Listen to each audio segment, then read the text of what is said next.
And thanks for coming. It's early this morning. I appreciate everyone taking the effort to get up, and I know it was hard for me. It's probably hard for you too. Let's start off with giving you just a little layout of what I want to talk about. My goal here is to give a slightly more rigorous framework for talking about the politics of vulnerabilities than simply, the researchers hate the vendors and the vendors hate the government and that kind of thing. We'll try to be a little bit more detailed about how some of these relationships come to be and what the power relationships between the various actors are.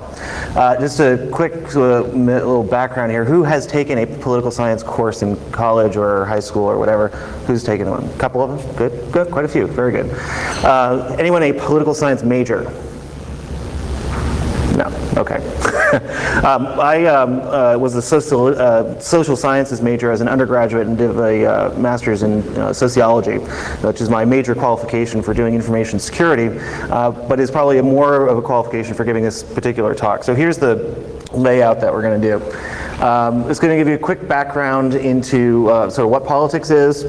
From the number of you who have had political science before, some of this will be a little bit old hat for you. I'll go fairly quickly, but the meat of the presentation is in into the integration of the ideologies, the actors, and some of the initiatives that are taking place in public policy arena right now. I should have mentioned, by the way, in addition to doing information security for BindView, I also run our public affairs program.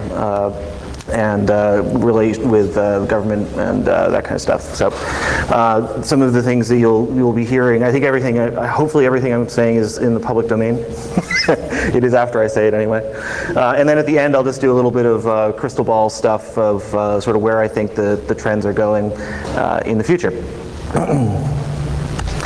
So politics, contrary to what you would think if you were reading papers, is really the study of power. And power we define as the ability to make someone do what they would not otherwise do, which is a fairly straightforward definition. There are a number of ways that you could slice that to different people disagree on what that actually means, but for our purposes that's probably good enough to give you the basic idea here.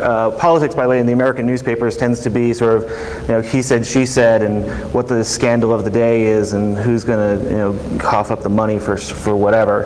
But it really sort of does this disservice to the actual study of how we decide who gets to decide how to make people do things that they would not otherwise do. So some important terms for you: actor, in not in the Hollywood sense, but in the sense of the one who uses or is subject to power. So it's a person or an entity of some kind.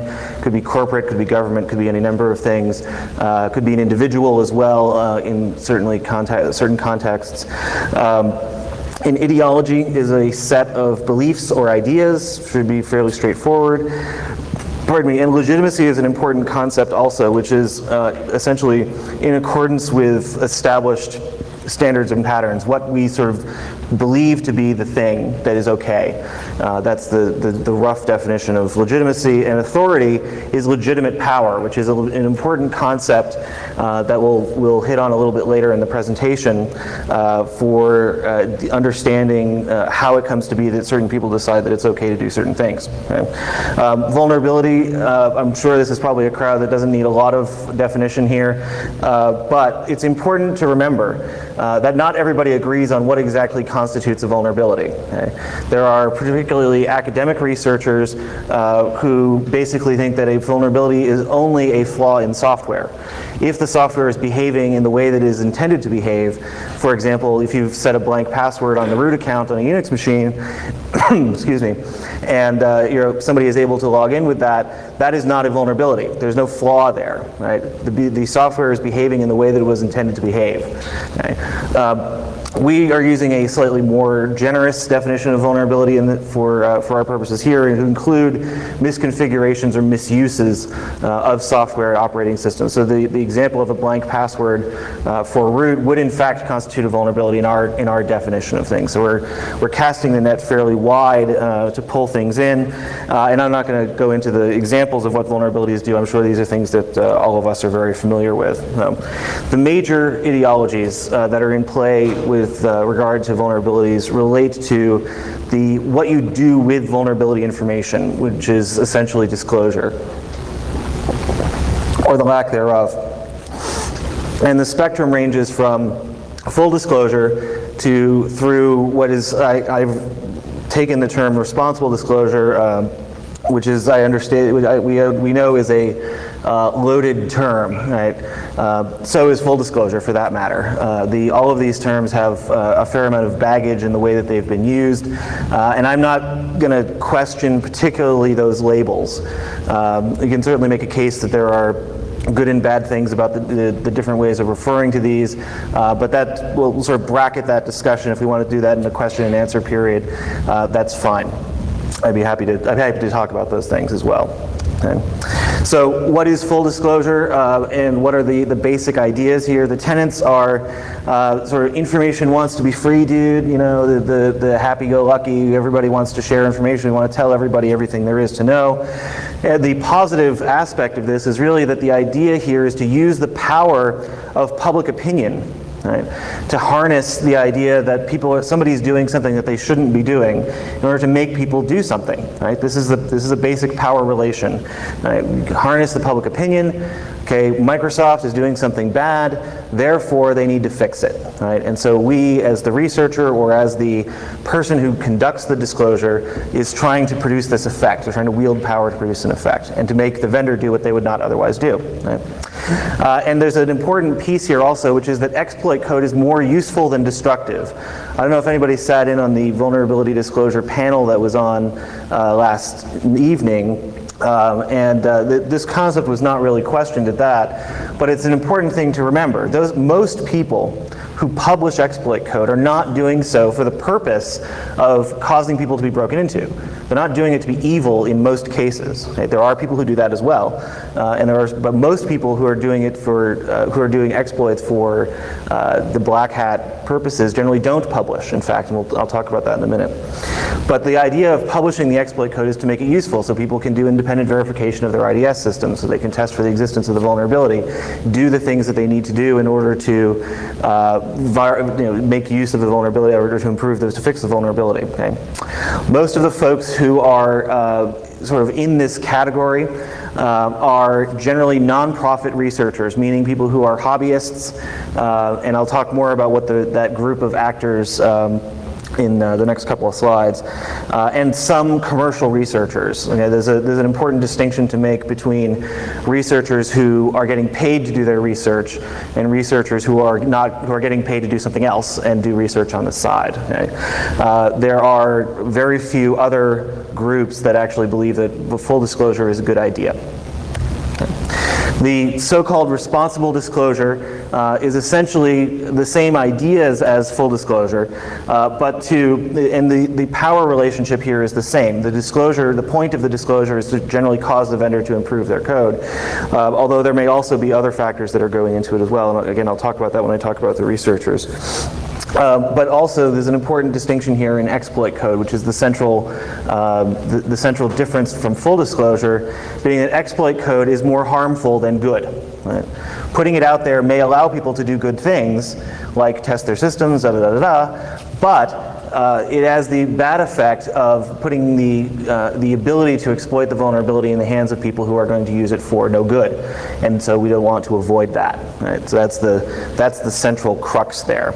But also, there's a belief that it is necessary to broadly disclose vulnerability information for a variety of purposes: to warn system administrators that they need to install their patches or change their configurations to fix the problem that is at hand; to also perhaps cause of public opinion to force the vendors to change what they're doing. We've certainly seen the power of that in recent events and with the announcements of the strategic direction that Microsoft has taken in the last 6 months. Most of the adherents of this are commercial researchers, people who are actually getting paid to do this kind of work, and quite a few software vendors have come around to this as well. In the last year or two, most of the major software vendors actually now believe that it is a good thing to produce vulnerability information in the public and to make people aware of the information they need in order to understand that the patches and the fixes are necessary. And I know there are going to be some skeptics out there in the audience. Again, I'll be happy to discuss that when we get to the questions. Excuse me. But it is nevertheless true that, at least in their stated intentions, most of the software vendors, especially the large ones, do in fact buy into this. Zero disclosure is sort of the other end of the spectrum from full disclosure, and the idea here is essentially that there is no need for the public to get involved here, that there is no good to be had by broadly disclosing vulnerability information beyond the immediate community of the vendor and the researcher, that the vendor will fix it and people should install their patches. When the vendors announce that there is a fix, people should just do it. They should trust their vendors. Right? And that the author also should note is responsible and owns this information related to things. And there's some there is some law that supports this, most notably DMCA recently actually pretty clearly reinforces this position with its prohibitions against reverse engineering and so forth. And I'll talk a little bit about recent events relative to that a little bit later too. Again, most software vendors pretty much believe this. Most of them don't really want any vulnerability information going out, generally for their own self-interests rather than any public interest. Lots of government actors as well, not all at all by any stretch of the imagination, but many don't think that there is any good to be had in vulnerability information being given out, and therefore it should not be done. And much of the public also, interestingly, doesn't think that there's a lot of good to be had in public disclosure.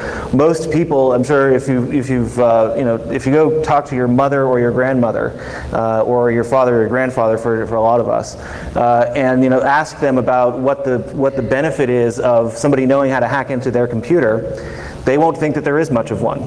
Okay? And so that's generally where the public comes in.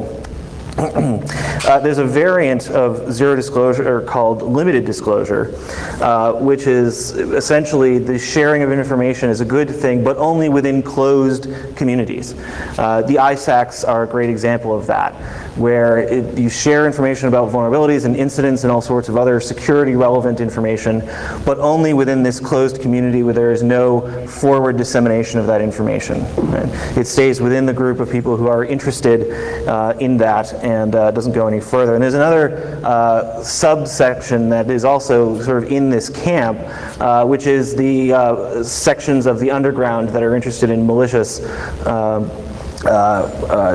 taking advantage of vulnerabilities in a malicious way. There's no gain to be had in publicizing the vulnerabilities. Once they do that, somebody's going to fix it, and then it's going to take away all of their fun. Right? So you want to keep these things within the closed community of the trusted folks. You need to share it with somebody, or no one will know that you're any good at what you do. So that's of course where people make their mistakes and where law enforcement gets their handle in on things. But if you can manage to get over that particular piece of self-interest, then if you keep these things quiet, then there's a broad or a long window in which they can be taken advantage of until somebody else discovers it, essentially. So I give you this little summary slide. It's in your proceedings there, so you can take a look at this. But this is the sort of the spectrum of the vulnerability of the disclosure ideologies, and a quick summary of some of the adherents. So who are the actors? Vendors and researchers, of course, vendors being defined broadly, not only as commercial entities, but really as anyone who is creating software. So, Jim Bob, who goes off and does his open source thing, is considered a vendor for these purposes, and all the way up through something much more formalized like the Linux development community or the Apache Software Foundation, all the way up to commercial entities, big like Mindview, just to full disclosure, by the way, and up to big companies like Microsoft. Researchers range a gamut, and again I have a sort of a subcategory of researchers which I call the underground, loosely again. The researchers are commercial, academic, we'll talk about this in more detail in just a minute. Governments, of course, not just ours, but others, all play a role here and wield power over this, and the media is an important factor, along with the public. We'll talk about these in each a little bit more detail. I've broken down the description of each of these actors into basically 4 categories. What motivates them, where they get their money from, which are sometimes connected, often connected, sort of what the interests of that party are, not necessarily only in terms of their self-interest, but also their political interests may come into play as well, and the power relation between the other actors. So in the case of vendors, the primary motivator for a software company is going to be shareholder value. Okay? They want to be keeping the stock price up, earnings per share, all that good stuff, profit. Financing is coming from the sale of software, and the interests are primarily in maintaining image and maintaining that value of the company as well. So limiting damage, limiting the vulnerability of their customers as well. This is another one that is somewhat open to discussion. Some people will argue that that software vendors in fact do not have any interest in limiting the vulnerability of their customers, except insofar as it affects their ability to sell more software and to limit their brand value, to damage their brand value. I think personally that that's an unfair characterization. I think that it is fair and true that software vendors truly want to not have their customers vulnerable to security problems, not only for the reasons that it is true that they would become upset customers and it would damage their brand value and they would limit their ability to sell more software, but also intrinsically as a good thing. It is certainly true that there are exceptions to this, but I think that it is generally true that software companies and the people who make up those software companies, which is really what we're talking about, do in fact want their customers to be secure. It is evidenced in what they say and what they do.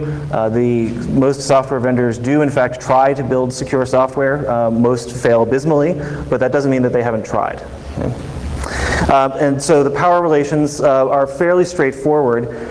In many cases, they'll try to prevent the public disclosure of vulnerability information, and it has become significantly less common for the companies to try to take legal action against the announcer of the vulnerability, with notable exceptions, such as one that came out this week with HP sending a warning to some researchers relating to a True64 vulnerability. So it is definitely still happening. Researchers have a variety of motivators. Generally, we're looking to advance the state of the art, looking to move forward, find new and interesting ways of breaking into systems for the purpose, usually, of building more security, so that we can learn from the mistakes of the past and build more secure software in the future. That's pretty much what we're trying to do. And also, of course, to aggrandize ourselves, for lack of a better term, through the building up of name recognition and peer respect, doing good work, finding that clever new vulnerability, finding that new way of exploiting problems. Okay? Financing comes from a variety of sources. There are quite a few researchers who have a day job which is not research. And so they're system administrators, they're programmers, they're doing all sorts of things with their day-to-day lives that are not getting paid to do this kind of work. And so it's an important thing to keep in mind. The remainder, those are the non-commercial researchers. The commercial researchers are either getting it directly in the form of grant money or pay from a customer to actually do this investigation. There are a number of companies that are essentially security consulting companies, but find vulnerabilities in software as part of what they do. They get paid by some entity to go investigate a piece of software and try to find out if it is secure before it's used. And others from software sales. BindView, as well as other security companies, maintain security research teams that look for vulnerabilities, but are financing all of that through the sale of software. The major interests are to continue the financing and not therefore jeopardize their financing. So in the commercial case, you don't want to be, the commercial researchers don't want to be doing anything that's going to jeopardize their grant money or jeopardize their software sales. And on the non-commercial side, the researchers don't want to do anything that's going to jeopardize their day job, generally speaking, of course. Of course, maintaining and extending the reputation as a good person, somebody who's doing good work and is clever and all of those things that we all want to be. Okay? The power relations are a little bit more complicated for researchers. The non-commercial researchers are generally free from external influence. They can pretty much do whatever they want, provided that they're not jeopardizing the day job. Right? And that's often accomplished through the use of handles and anonymization to prevent somebody from making the connection between those two. So if I do a bad thing as a researcher or piss somebody off as a researcher, more to the point, that won't jeopardize the day job and have the problem of losing one's house or anything. Wouldn't get involved in a lawsuit, that sort of thing. Okay. Academic researchers, which I touched on only briefly, are mostly getting their funding from grants and are largely beholden to the funding source. The grants are often quite specific in what the research is going to be done, what research is to be done, and what is to be done with that research when it is finished. Generally speaking, it's not done under non-disclosure agreements, but is usually okay to be published. But it's still not something that you want to be. The academic researchers are generally very cognizant of what the interests of the granting authority is, and so will be aware and careful not to annoy that source and jeopardize the possibility of future grants. Commercially sponsored researchers are they're working in a corporate entity, and the corporate entity has its specific needs and interests, which are generally related to the generation of revenue. And so we'll be pretty careful not to jeopardize any of that. And so pressure that can be brought to bear if from government and other power sources on that parent company will generally translate pretty directly into the researchers and limit their activities or control their activities. Subset of the underground. This is a broad category that includes a lot of different things, and it's essentially the same as other forms of research, but I add a category here, add a couple of points, which is the idea of knowing something that other people don't. This is a section, again, we're speaking fairly loosely about what constitutes the underground here, but generally black hats would be where we would be, who would be putting into this category.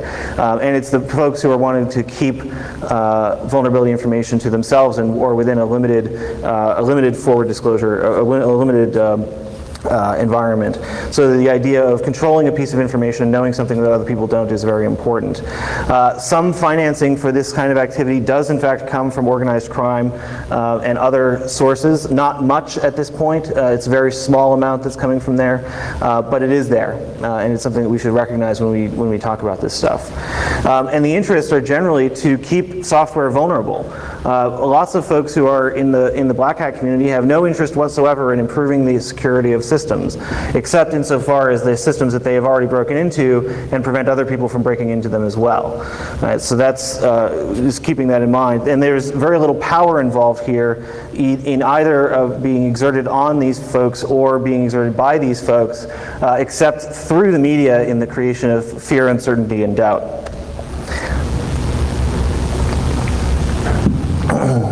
Governments are generally motivated by what I call the technocratic perception of public good.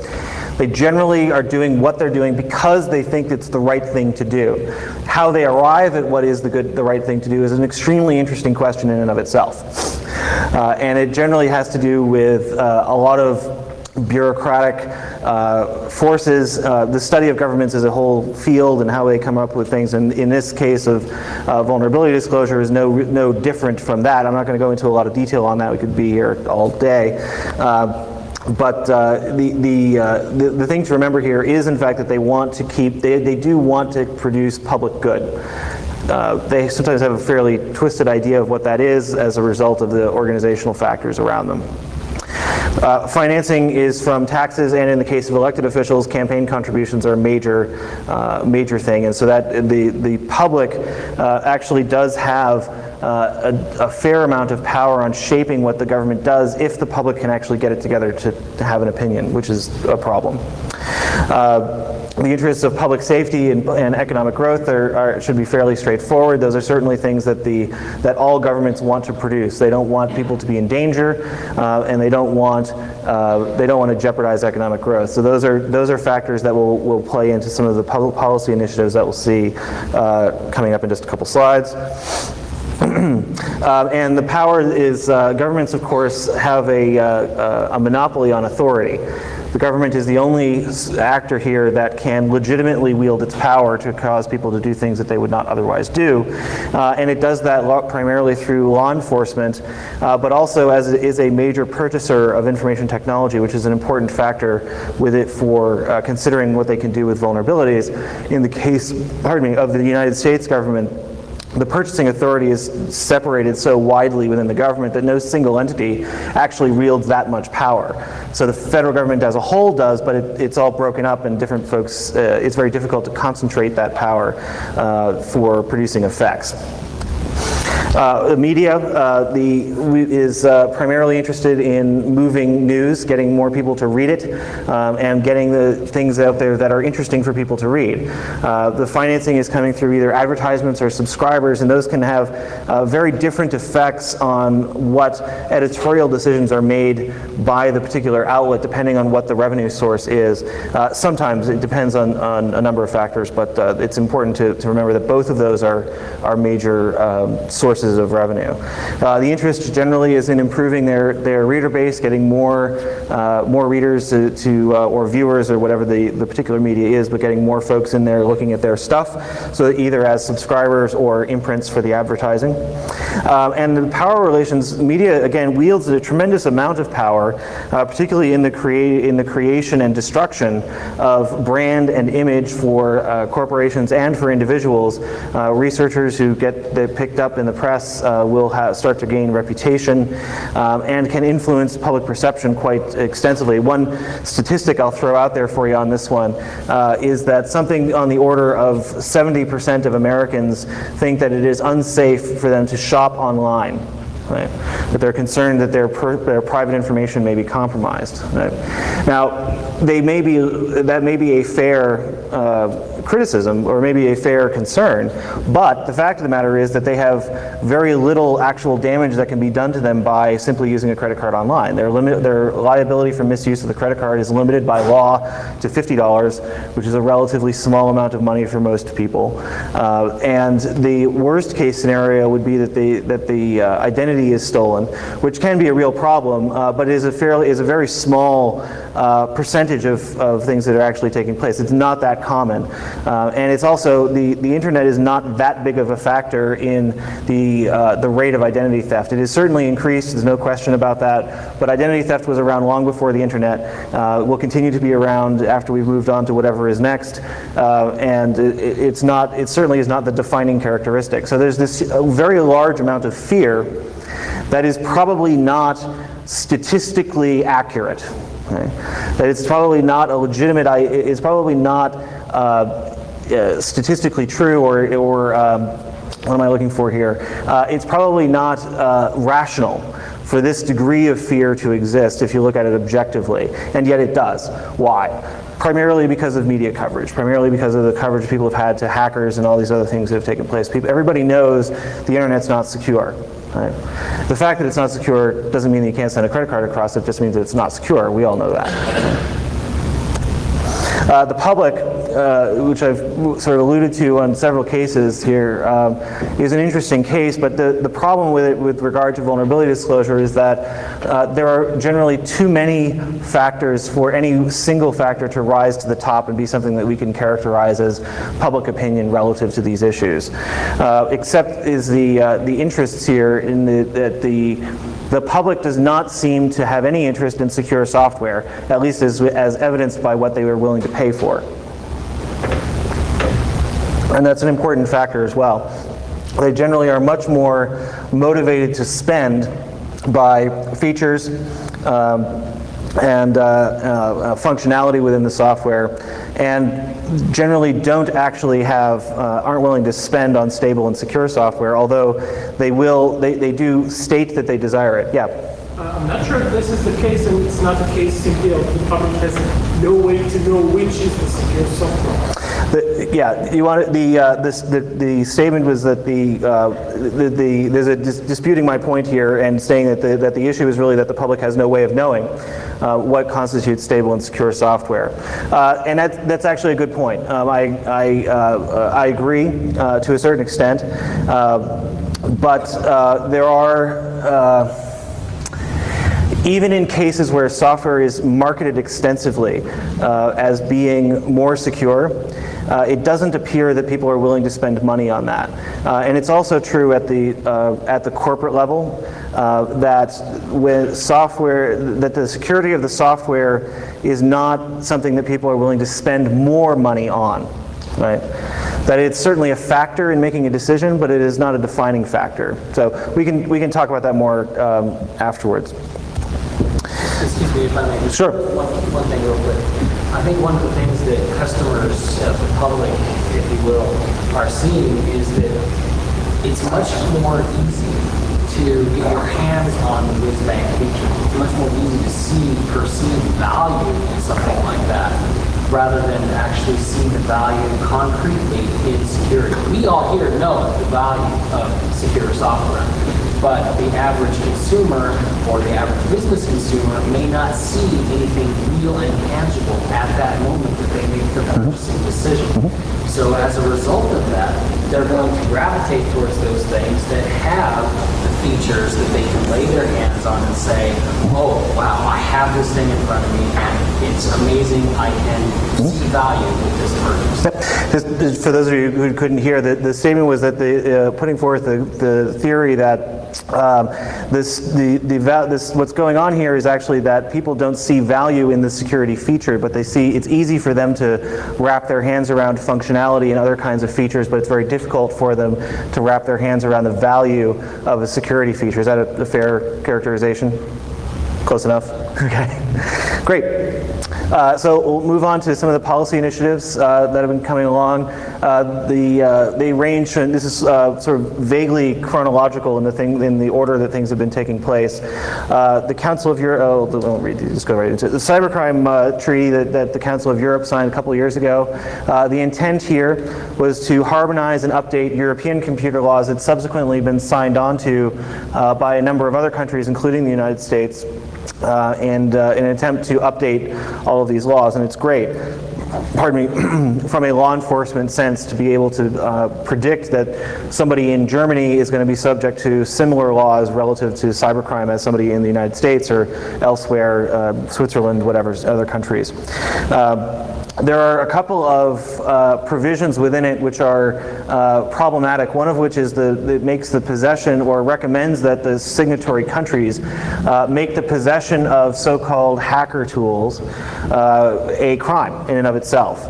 Similar to the possession of other kinds of controlled items, and the language in the cybercrime treaty is quite clear to include intent as part of this. That you have to have this with malicious intent, and also to have exceptions for legitimate security researchers. The problem primarily arises in that the treaty itself is not the law, and that each country has to then write their own laws, and there's a lot of potential there for misuse of those provisions that can really have a potentially chilling effect on security research. There are, I'm sure we can all imagine nightmare scenarios where people are prosecuted for having loft crack on their PC, for example, or other kinds of carrying around Nessus on their laptop, might produce prosecution. Also, there's this language about legitimate security practitioners being able to do a lot of things that are otherwise a crime. I think will probably push us in the direction of leading to certification requirements for security practitioners, so that we'll be able to say, so that law enforcement authorities will be able to say, this is a legitimate security researcher, this is not. Right. Being able to draw those distinctions is something that is otherwise very difficult to do. The U.S. has been moving along quite aggressively in the creation of ISACs, the Information Sharing and Analysis Centers.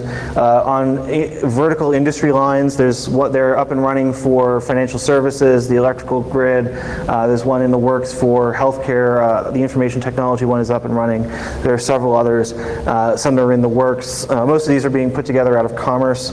The idea here is for the member companies to sort of stay one step ahead of the bad guys. And also, by the way, has the effect of facilitating the government, information getting to the government. They've always complained that private industry has access to all this information about security problems on their networks and activities that are being on the internet and being directed against them, but they never tell law enforcement about it, and law enforcement really wants to know. How about that? And the ISACs are a vehicle through which that information does in fact get to law enforcement. And it produces a lot of interesting data. It produces better intelligence about attacks for early warning of things that might be coming along that other companies have seen that might be coming after your company. There are a couple problems with these.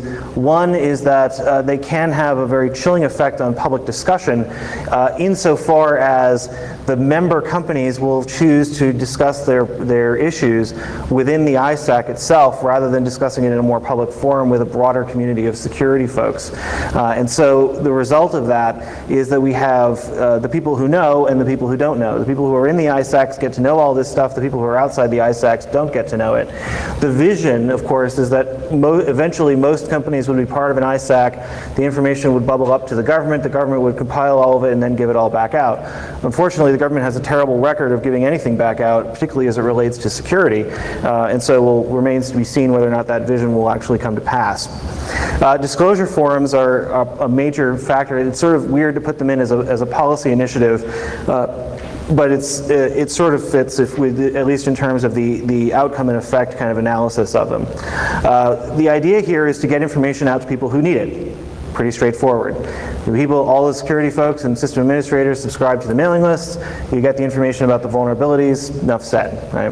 The problem, of course, is that there's no control over who gets to be in these things. There's no way necessarily of really telling, a priori anyway, who the bad guys are and who the good guys are.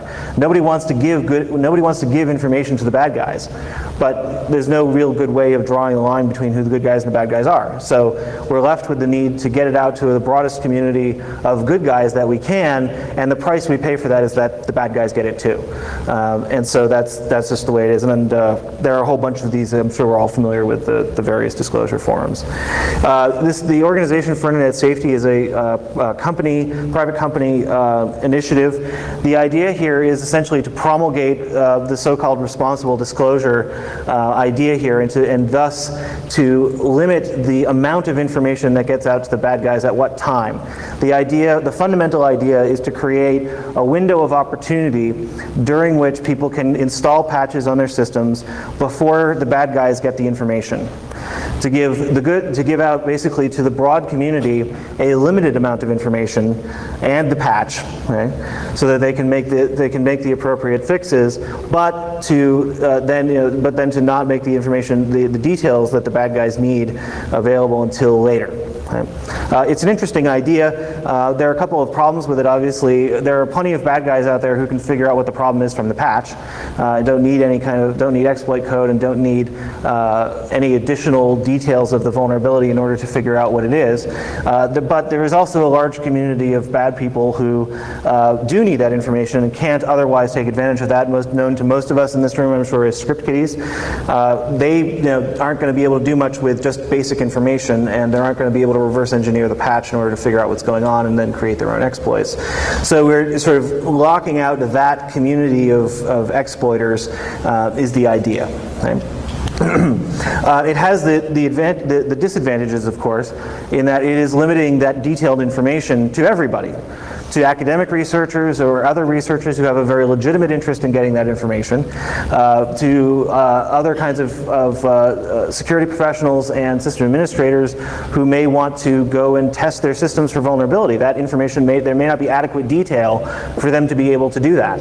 That's available in some of these other things. So this kind of thing can be very problematic in terms of what information, drawing the lines of what the appropriate level of information is in order to get the information that people do need to the people who need it, and try to not get the other information to the people who don't need it. It's another attempt to sort of solve the problem that's created by disclosure forums, and we'll see how it turns out over the next few years. The other thing I would just want to mention here is that it has the potential for creating a chilling effect on research in general, insofar as some researchers may just decide that it's more trouble than it's worth to actually maintain relationships with software vendors and deal with some of these the issues that arise from the so-called responsible disclosure paradigm.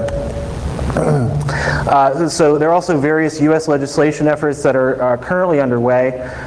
There are FOIA and antitrust exemptions. FOIA, for anyone who doesn't know, is the Freedom of Information Act, and it's actually they don't want to call it an exemption. They want to call it a clarification of an existing provision that's within within FOIA to prevent the government to prevent information that private companies give to the government relative to security from then becoming subject to FOIA and being available in the press, and also likewise to exempt companies that share security information with each other, especially within the same industry, from being subject to allegations of collusion and other kinds of antitrust activities.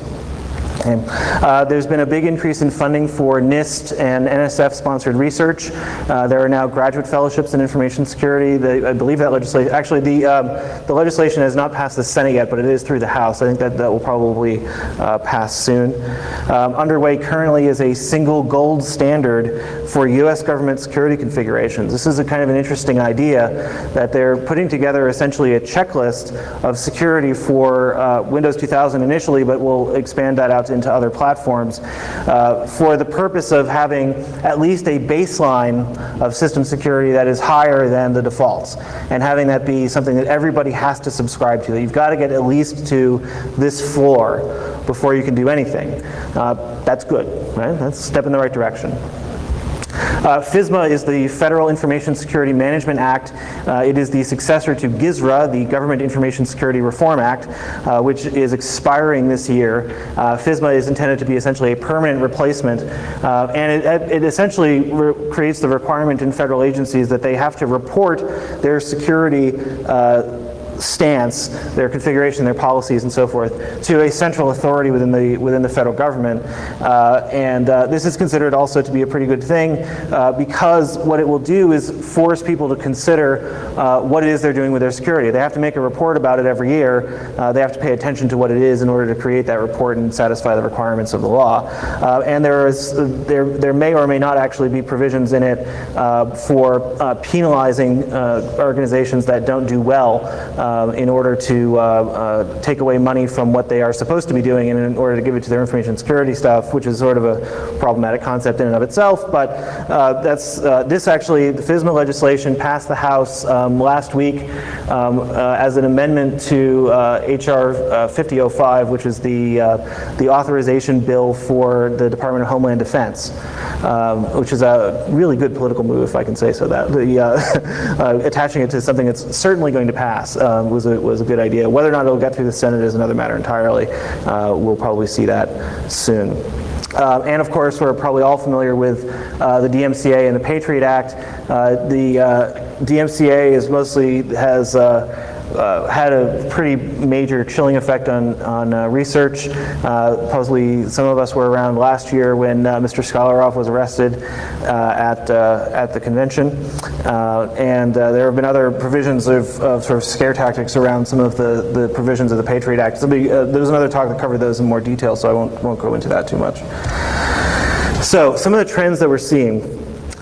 Increasing legislation, as we just saw on the last slide. This is an area that is coming up more and more on Capitol Hill, at least in this country. Probably going to be seeing more types of legislation coming out around this, more requirements for federal agencies, and probably eventually some requirements for private companies as well. There's actually talk about requiring companies to file annually with the SEC, public companies to file annually with the SEC, some kind of a statement about their information security stance, similar to the kinds of statements that were required for Y2K compliance.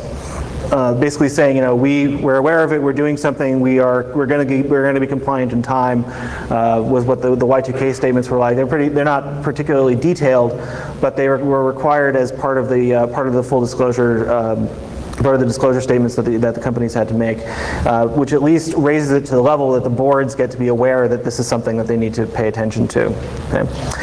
And there will be all sorts of interesting problems that will come up as we go through these things, I'm sure. We'll also see, I think, better communication channels. The ISACs are proliferating, which is improving communication between companies, as well as between companies and the federal government. The InfraGard program is one of several public-private partnerships that are out there for the sharing of information and getting everybody to be more aware of security. The bad guys are probably doing a better job too. They certainly do very well in the past in disseminating information amongst themselves without getting it out to the good guys, and that's probably something that's likely to continue. There's lots of research being done. The rate of new vulnerability announcements has been increasing at about 90% per year since 1992. The projection for this year, depending on how you count it, is somewhere between 1,400 and 2,500 new vulnerabilities to be announced in 2002. Yeah. I've seen that same type of report used for different purposes. Is the source of that information or the cause of this because producing more junk software, or because communication is better, or because there's just more people looking harder at the software? I have the answer to I have my answer to that question 2 slides down. Hold that thought. Right. So I think we will also continue to see more vicious attacks. NIMDA was extremely aggressive, but not particularly damaging, although because it was so dirty in the things that it did, it was pretty difficult to keep up with it and very expensive on the cleanup efforts. We'll probably see a more damaging internet worm soon, I think. And of course, more internet access is going to lead to more and more possibilities for things to run rampant and disrupt our daily lives as these things go forward. Just a couple of probabilities, I think. And these are, my own opinions. So I'd be happy to talk with folks. We're running out of time quickly, so I'm going to have to do the questions probably offline. But I'll be, happy to talk with folks. Who will pay for security is an interesting question, actually. Somebody's going to pay for it, and it's not going to just happen all on its own. And there are basically only 3 possibilities, and really only 2 possibilities when you think about it, for who's going to pay for it. Either the consumers of the software or the government are going to pay for it, one way or another. And in the end, it's going to be the consumers anyway. It all comes back to the consumers anyway. And so whether or not they're going to be willing to do that, or without being required to do it, will be an interesting question, I think. People were discussing also the HP DMCA threat. I thought it was an interesting contrast with Mr. Clark's statement yesterday that we all have essentially a moral obligation to be seeking vulnerabilities in software, and yet that activity is essentially illegal, according to DMCA. And that's that's an interesting line to try to walk. With the HP thing, we're actually, if the lawsuit, if there is prosecution relative to this, it'll be interesting to see how it does. This could be a good case to really test the law, get it through the courts, and see what happens. I mean, you feel sorry for the folks who are on the other end of it, but from the outside, it's an interesting case. The increasing regulation, I think, will probably have more effect on getting security out to people. Mostly, we've seen the beginnings of that through HIPAA and GLBA. NCSA is the National Cybersecurity Alliance, which is something that Richard Clark's office has put together, and that's really pushing consumer security, and which is really a great thing. They're doing a good job with that. Will the liability laws change? Everybody always wants to talk about this as part of these things, and it's not. Personally, it's not going to change anytime soon. There's too much risk to the increasing productivity that we've seen over the last 10 years in the economy through the improvement of information technology for anyone in government to want to risk that. Okay. So wrapping up, I don't think that there are any major changes that we're going to see anytime soon here. We're sort of drifting in the direction, this is the answer to your question, we're drifting in the direction of more secure software as software engineering does slowly improve over time, as companies get better at building more secure software. But most of that progress, if not all of that progress, I think is being offset by the astronomical increases in complexity of that software. And all of us, I'm sure, believe and are aware that complexity is the antithesis of security when it comes to software. That I think is what's responsible for the increasing rate. The complexity is increasing a lot faster than our software engineering science is improving, and that's why we're seeing more vulnerabilities. And so we would do questions, except we're out of time. So if you have any questions, I'll be out in the hall at the end, and be happy to chat with everybody. Thanks for coming.